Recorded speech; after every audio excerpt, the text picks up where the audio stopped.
좋은 날입니다. 1월 30일 GT 묵상에 함께 하신 여러분 환영하고 축복합니다.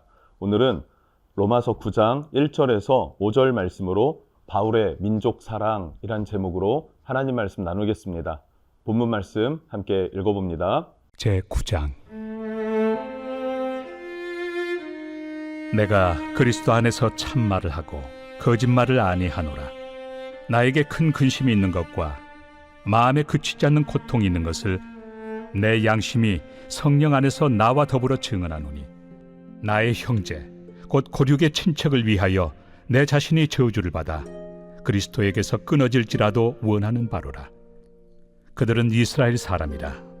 그들에게는 양자됨과 영광과 언약들과 율법을 세우신 것과 예배와 약속들이 있고 조상들도 그들의 것이요, 육신으로 하면 그리스도가 그들에게서 나셨으니 그는 만물 위에 계셔서 세세의 찬양을 받으실 하나님이시니라.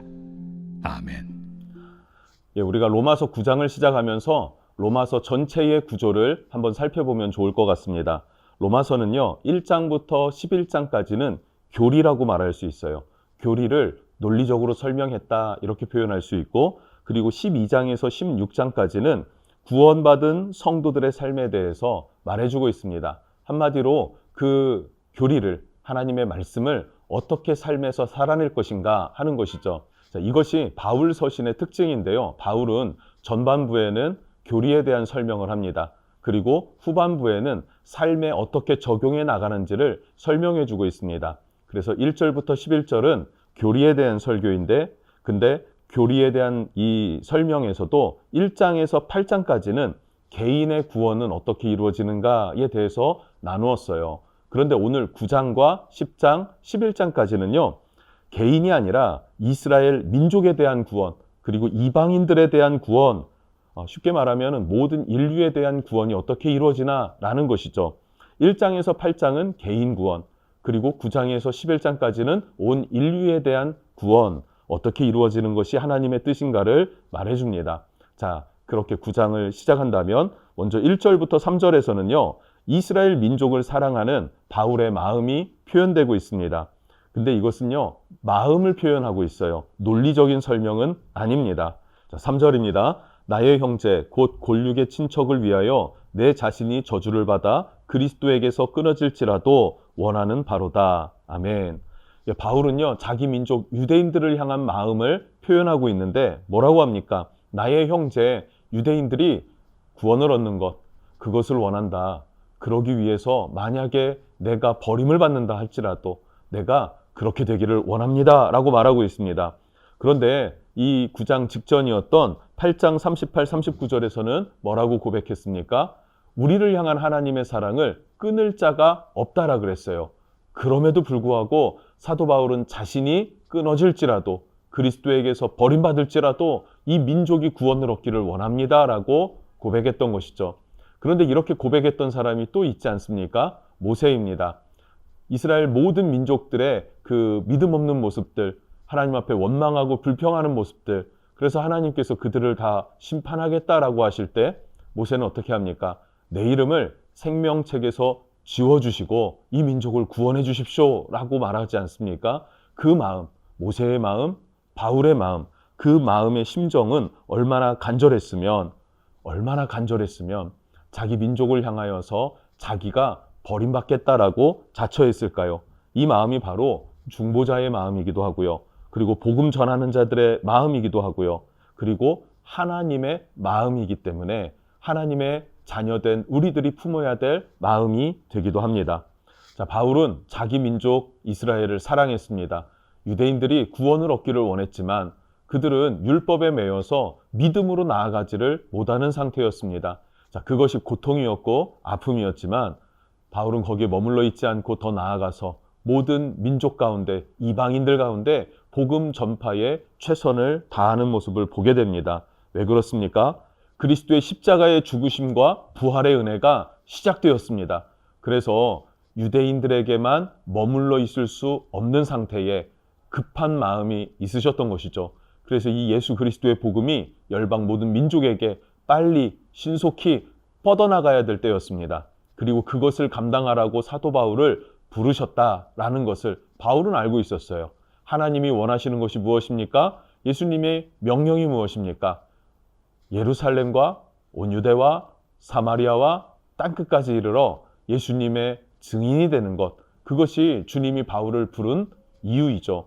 그래서 바울은 하나님이 원하시는 일을 최선을 다해서 합니다. 그러면 하나님께서 바울의 마음을 헤아리시고 바울이 원하는 일들을 이루어 주실 것을 믿고 행한 것입니다.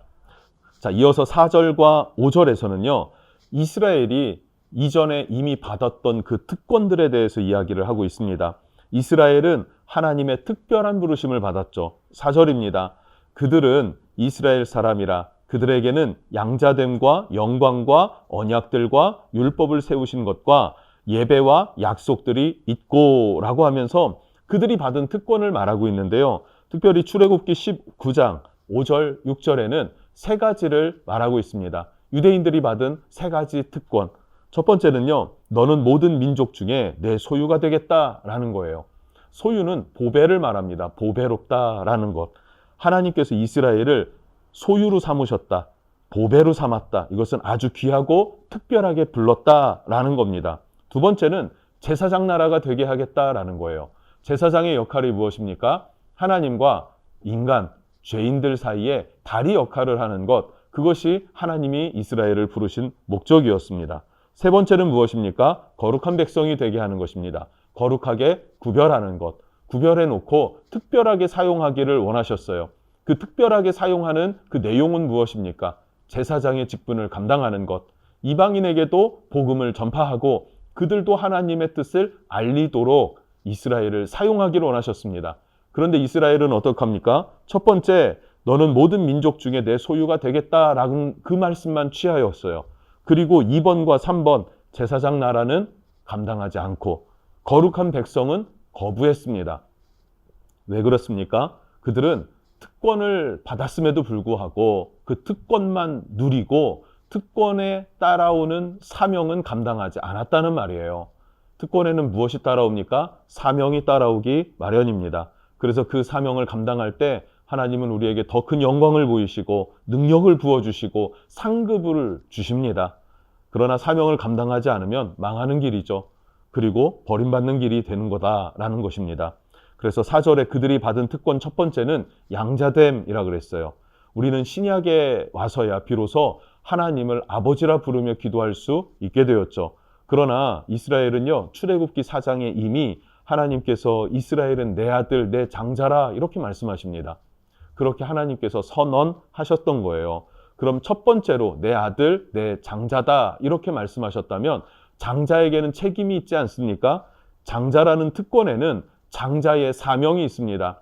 첫째는요, 밑에 아래로 동생들이 쭉 있으면 그 동생들을 돌봐줘야 하는 그런 사명이 있습니다. 또 부모님이 부재 중이실 때 동생들을 돌봐야 하는 것도 첫째의 사명일 것입니다.